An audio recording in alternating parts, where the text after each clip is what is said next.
I'm Sydney. I'm originally from Ocean Isle Beach, North Carolina. I'm currently a senior here at NC State studying agroecology with a concentration in community food systems and minoring in extension education. This summer, through the Aspire program, I got to research biofertilizers and how they affect root morphology and biomass of 4 different crops. Those crops were peanut, tomato, cotton, and soy, and we used it as a prediction on how this biofertilizer would help with yield production and with drought stress. During this internship, we had a lot of great opportunities to explore food and agriculture. I really got to understand the symbiotic relationship between community partners, the people who are on the backside of organizations, and producers. Like, it's so important for them to work together in collaboration, and researchers, what they're doing to help producers, what producers are doing, and how people are advertising it and helping people get that food. I decided to be an intern with SEFs, specifically the Aspire program, because I didn't know what my next step was. I'm in the middle of deciding what I want to do as for a career or if I want to go to grad school. And so this really opened up a great opportunity to explore that side, especially the research side, and if that's something that I do want to pursue. I specifically heard about SEFs through a mentor. Dr. Angel Cruz was a teacher of mine for community food systems, and she really advertised the program and the possibilities that we had. And so I took her on and applied.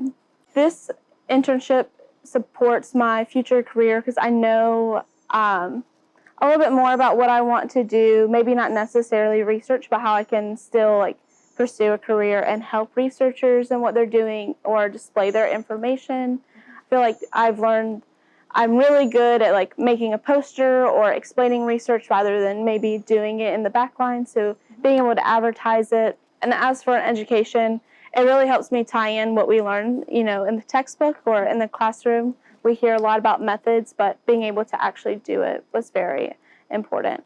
I think my future role in the food systems, like I said earlier, is being that liaison between producers, researchers, and the consumer. That is something that I wanted to do prior to doing this research, but I think I've really defined that this summer, and being able to see the different parts has really helped me on how I can connect with each part.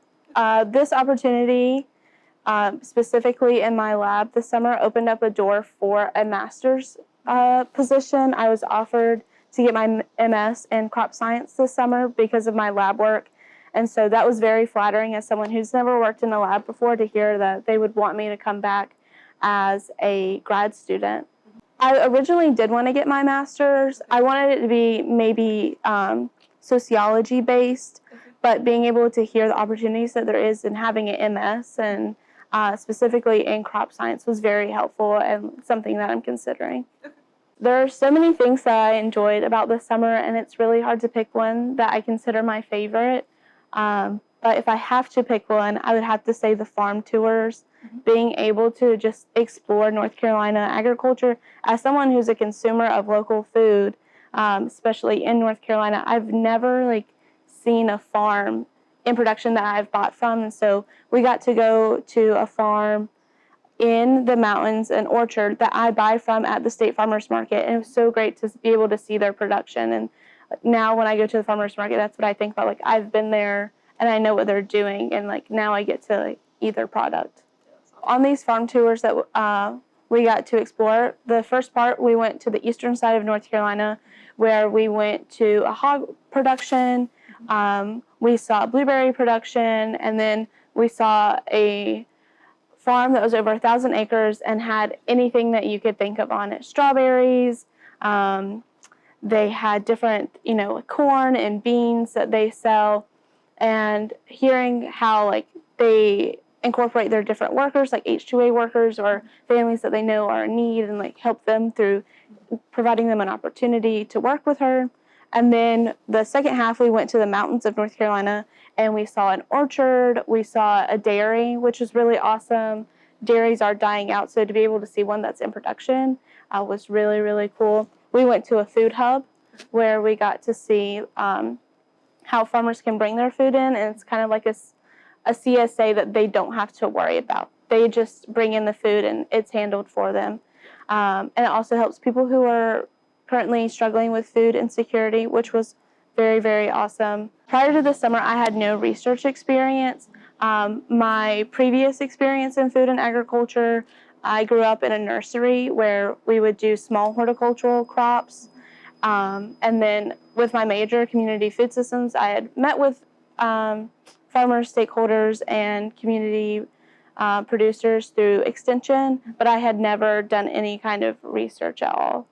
My mentor's research in understanding specifically water conductivity in plants was something I've never thought about. I think you water plants and you expect that the water travels, but that's all I've really given it thought to. And I thought in a lab, work would be, their day-to-day would be the same. Like they would come in and they would do the same thing every day. And that was not it at all. It is whatever is in the air, or, oh man, like we have to halt all research because we have to get things checked out, like our chamber broke, or we needed to get our balance rescaled, or there's another project that's come up with someone else in the lab that we had to take a break on. So it was awesome to see that lab work isn't as day-to-day and minute as people may think it is. Agroecology meets future and current food needs and production needs by, it's not prescription in my mind. It's not,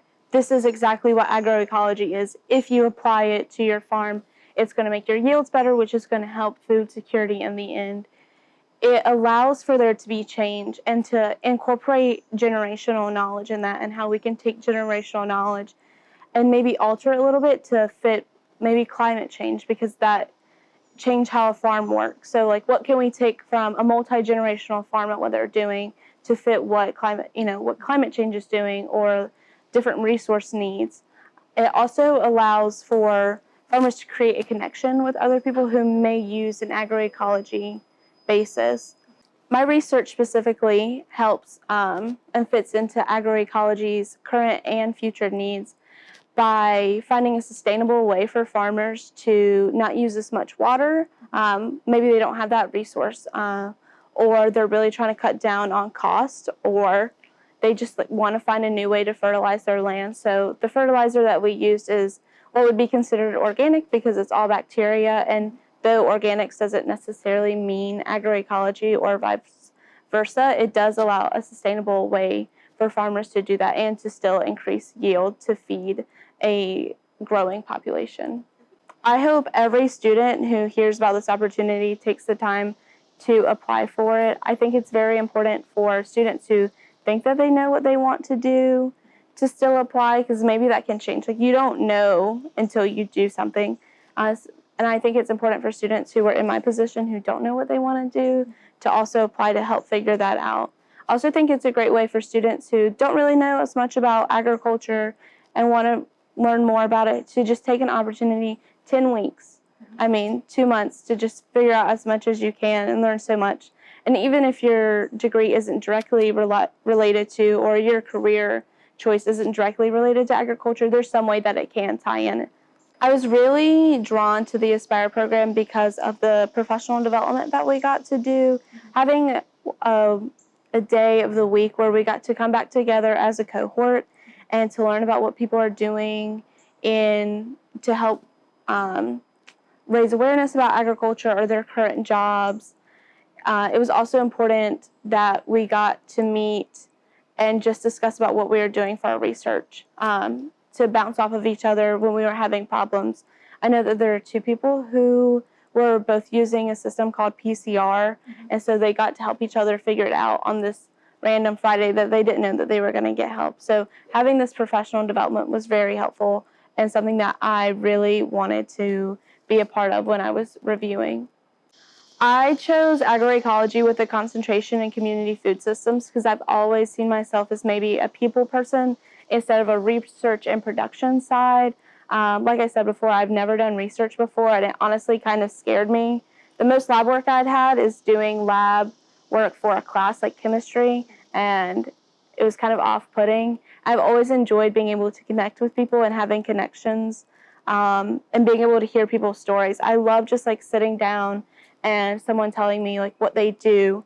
And then I was highly involved in 4-H in high school, and I loved being a part of youth programming. As a high school student, I got to volunteer and teach younger youth about healthy foods and like ways to like incorporate exercise into their daily lives.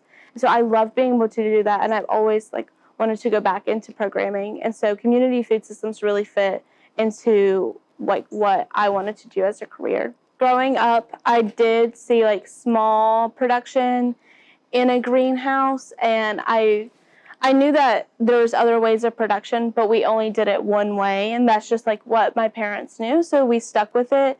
But this summer, having the opportunity to go out and see how different people do it, I'm like, I've never thought about that before. Like, I can't believe that that's something that you do. Like, I would love to take that home and to do that, or to, like, to show that to somebody else. Another producer, would love to know that information as well. Maybe they're struggling with something that you can help. So it was awesome to see the different changes and like how people do things just by what they know or what feels right, and for it to work.